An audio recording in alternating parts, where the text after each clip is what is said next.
ഈ ശശി തരൂർ വീണ്ടും കോൾ കളക്കുന്ന പരിപാടി ഉണ്ടാക്കുന്നുണ്ട്. അവരുടെ പാർട്ടി നേതൃത്വത്തിനെതിരെ വീണ്ടും നിശിത വിമർശനവുമായി ശശി തരൂർ വന്നിട്ടുണ്ട്.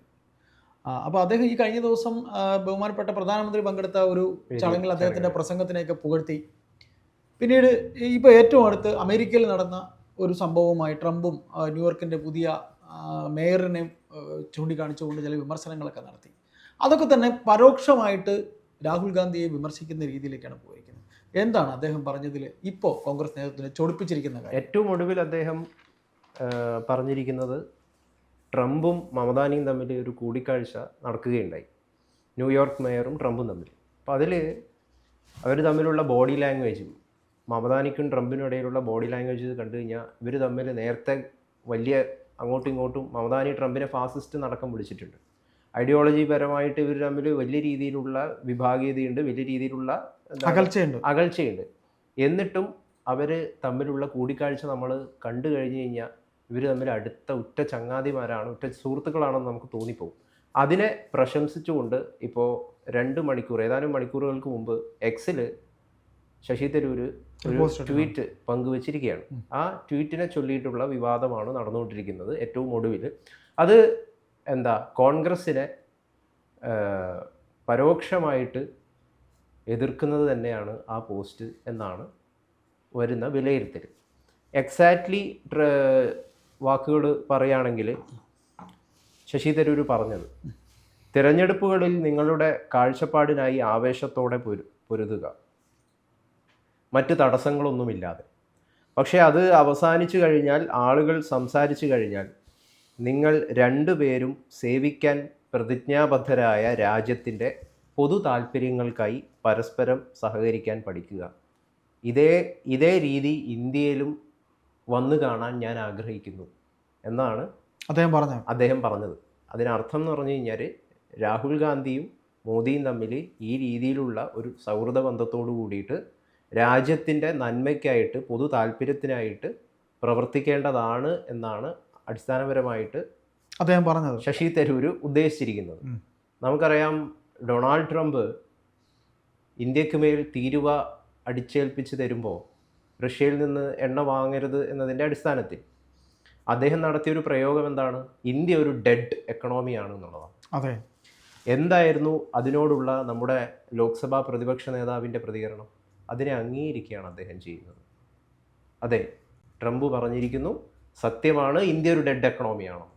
ഒരു രാജ്യത്തിൻ്റെ താല്പര്യത്തിന് വേണ്ടിയിട്ട്, രാജ്യത്തിൻ്റെ നന്മയ്ക്ക് വേണ്ടിയിട്ട് നിൽക്കുന്ന ഒരു പ്രതിപക്ഷ നേതാവ് യഥാർത്ഥത്തിൽ അങ്ങനെയാണോ പ്രതികരിക്കേണ്ടത്? തീർച്ചയായിട്ടും അങ്ങനെയൊന്നുമല്ല. ഒന്നാമത്തെ കാര്യം, ഇന്ത്യ ഒരു ഡെഡ് എക്കണോമി അല്ല എന്നുള്ളതൊരു പച്ചയായിട്ടുള്ളൊരു വാസ്തവമാണ്. ഇന്ത്യ വികസിച്ചുകൊണ്ടിരിക്കുന്ന ഒരു ഏറ്റവും വലിയൊരു എക്കണോമി ആയിട്ട് തീരാൻ വേണ്ടി പോകുന്ന ഒരു എക്കണോമിയാണ്. അപ്പോൾ അങ്ങനെ ഒരു രാജ്യത്തിനെ കുറിച്ച് ഇത്തരത്തിൽ രാഹുൽ ഗാന്ധി പ്രതികരിക്കുമ്പോൾ ജനങ്ങൾക്കിടയിൽ, പ്രത്യേകിച്ച് സോഷ്യൽ മീഡിയകൾക്കിടയിലും അദ്ദേഹം വിമർശിക്കപ്പെടുകയാണ്. അത് മാത്രമല്ല, പാകിസ്ഥാനും ഇന്ത്യയും തമ്മിലുണ്ടായിരുന്ന യുദ്ധം, ആ യുദ്ധത്തിൽ എന്തായിരുന്നു രാഹുൽ ഗാന്ധിയുടെ പ്രതികരണം?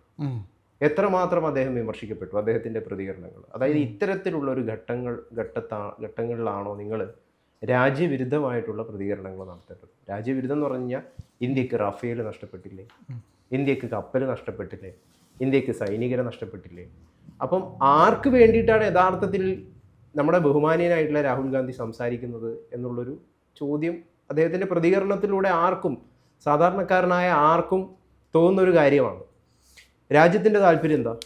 രാജ്യത്തിൻ്റെ താല്പര്യം എന്ന് പറയുന്നത് ഇവിടെയുള്ള തീവ്രവാദ ശക്തികൾ, അത് ആരും ആയിക്കോട്ടെ, അവർക്കെതിരെ പ്രതികരിക്കുക എന്നുള്ളതാണ്. ഈ പാകിസ്ഥാനെതിരെ, അല്ലെങ്കിൽ പാകിസ്ഥാനിൽ പ്രവർത്തിക്കുന്ന ജെയ്ഷെ ഇ മുഹമ്മദാണ് ഈ പഹൽഗാം ഭീകരാക്രമണത്തിന് പിന്നിലെന്ന് തെളിഞ്ഞു കഴിഞ്ഞു. ആ ഭീകരവാദികൾക്കെതിരെ എന്തെങ്കിലും രീതിയിലുള്ള ശക്തവും തക്കതുമായിട്ടുള്ള പ്രതികരണം ഈ രാഹുൽ ഗാന്ധി നടത്തിയിട്ടുണ്ടോ? ഞാൻ കണ്ടിട്ടില്ല. ചിലപ്പോൾ ഞാൻ കാണാത്തതുകൊണ്ടായിരിക്കും, ഞാൻ കണ്ടിട്ടില്ല. അപ്പോൾ അത്തരം രാജ്യ താല്പര്യങ്ങൾക്ക് വേണ്ടിയിട്ട് എന്തൊക്കെ വ്യത്യാസങ്ങളുണ്ടെങ്കിലും ഒരു കോമൺ ഗ്രൗണ്ടിൽ വേണ്ടിയിട്ട് പരസ്പരം സഹകരിച്ചിട്ട് നിൽക്കണം എന്നാണ് ഇവിടെ ശശി തരൂർ പറഞ്ഞിരിക്കുന്നത്. ഇത് ഇന്ത്യയിൽ ഇല്ല എന്നാണ് അദ്ദേഹം യഥാർത്ഥത്തിൽ പറയുന്നത്. ഇത് ഇന്ത്യയിലില്ല.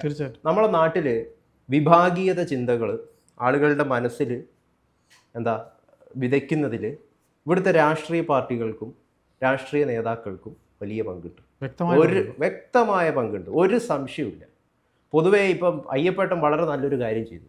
ആ വളരെ നല്ലൊരു കാര്യം ചെയ്തതുകൊണ്ട് താങ്കളെ പുകഴ്ത്താൻ എനിക്കൊരു മടിയാണ്. പ്രത്യേകിച്ച് കുഴപ്പമൊന്നുമില്ല, പക്ഷെ താങ്കളെ പുകഴ്ത്താൻ എനിക്ക് എന്തോ ഒരു മടിയാണ്.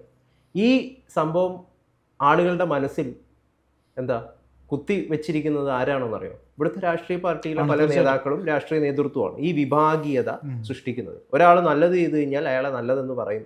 ശശി തരൂര് എന്താണ് പ്രശ്നം എന്ന് എനിക്ക് മനസ്സിലാവുന്നില്ല. അദ്ദേഹം രാജ്യത്തിന് വേണ്ടിയിട്ടാണ്, രാജ്യ താല്പര്യത്തിന് വേണ്ടിയിട്ട് നിൽക്കണം എന്നാണ് അദ്ദേഹം പറയുന്നത്. അതിനെ നിങ്ങൾ വിമർശിക്കേണ്ട ആവശ്യം എന്താണ്? അല്ല, നമുക്ക് തിരിച്ചു പറഞ്ഞുകൂടെ? അത് ഇങ്ങനെയും ചിന്തിക്കണം. ആർക്ക്? ബഹുമാനപ്പെട്ട നരേന്ദ്രമോദി പ്രധാനമന്ത്രിയായ താങ്കളും അത് ചിന്തിക്കണം.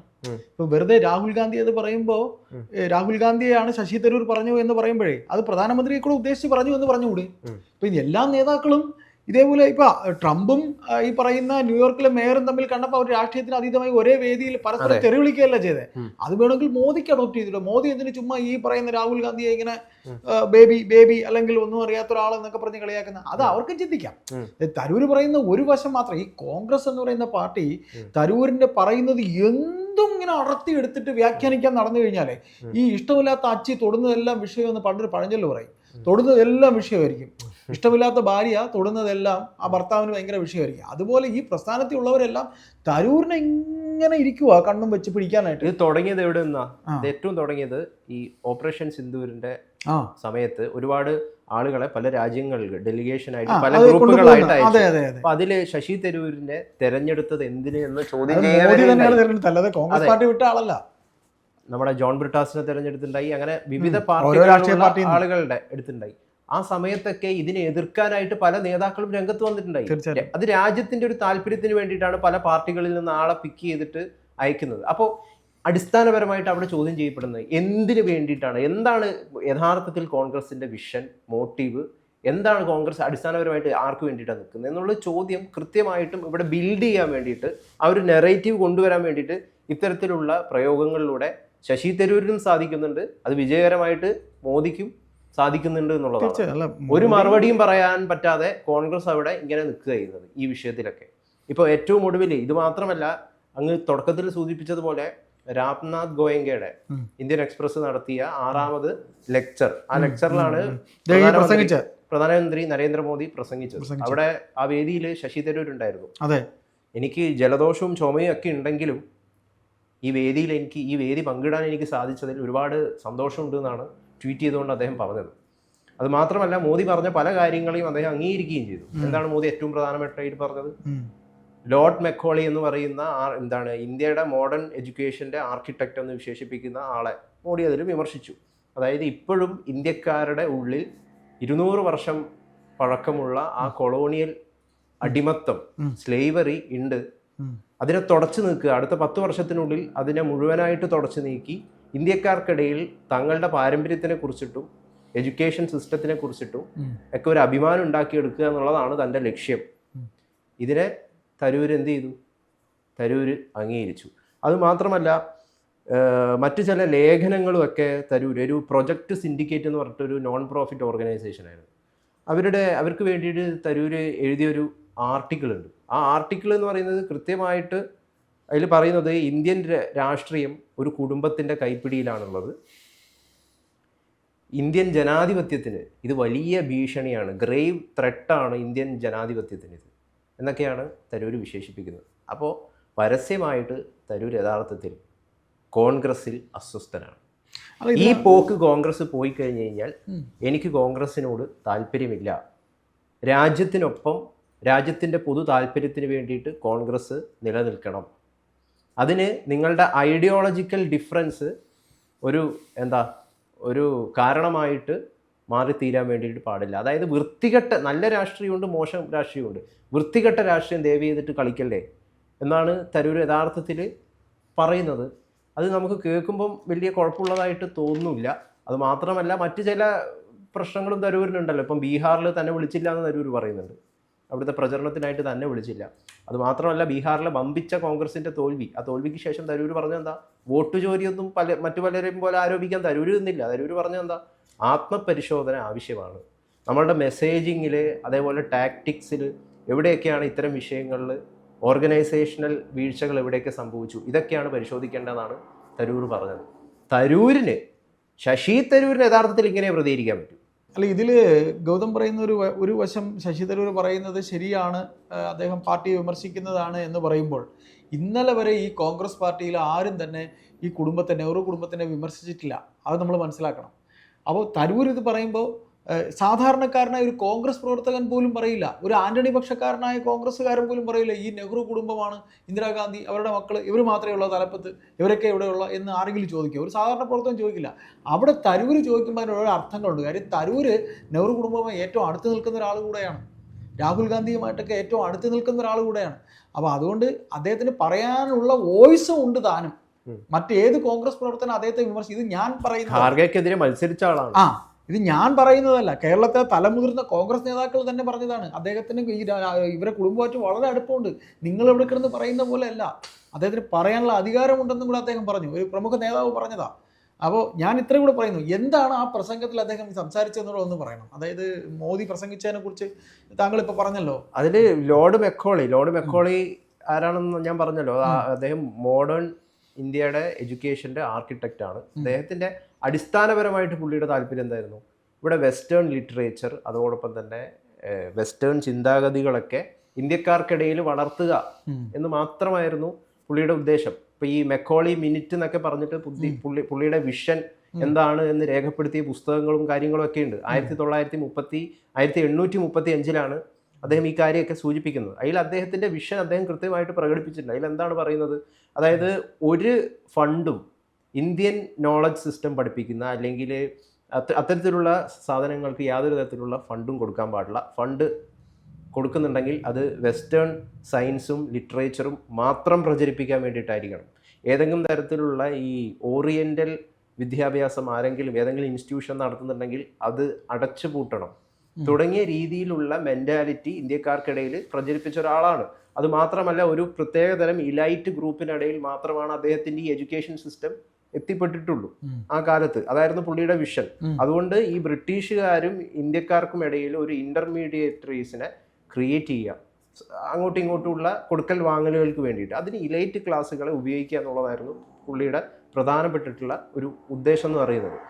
അത് മാത്രമല്ല, അദ്ദേഹം കോട്ട് ചെയ്ത് അദ്ദേഹത്തെ പറയുകയാണെങ്കിൽ പറഞ്ഞിട്ടുണ്ട് പുള്ളി, അതായത് രക്തം കൊണ്ടും നിറം കൊണ്ടും ഇന്ത്യക്കാരാണെങ്കിലും ചിന്ത കൊണ്ട്, അതുപോലെ ഇൻ്റലക്റ്റ് കൊണ്ട്, ചിന്ത കൊണ്ട്, ഇൻ്റലക്റ്റ് കൊണ്ട്, മോറൽ കൊണ്ട്, ഇതൊക്കെ കൊണ്ട് ഒരു വെസ്റ്റേൺ മനോഭാവമുള്ള ആളുകളെ സൃഷ്ടിക്കുക എന്നുള്ളതാണ് എൻ്റെ ലക്ഷ്യം. അതായത് രക്തം കൊണ്ടും നിറം കൊണ്ടും നിങ്ങൾ ഇന്ത്യക്കാരാണെങ്കിലും നിങ്ങളുടെ ഇൻ്റലക്റ്റ് കൊണ്ടും മോറൽ കൊണ്ടും മറ്റു കാര്യങ്ങളും കൊണ്ടൊക്കെ നിങ്ങൾ യഥാർത്ഥത്തിൽ ഇംഗ്ലീഷുകാരെ പോലെ ആയിരിക്കണം, വെസ്റ്റേൺ ആയിരിക്കണം. ഇതായിരുന്നു പുള്ളിയുടെ ഒരു ഉദ്ദേശം എന്ന് പറയുന്നത്. ഇവിടെ ഈ നമ്മളെ കാളിദാസൻ എന്ന് പറഞ്ഞിട്ട് മഹാനായിട്ടുള്ള കവിയും നാടകക്കാരനായിട്ടുള്ള പ്ലേ റൈറ്റ് ഒക്കെ ഉണ്ടായിട്ടുണ്ട്.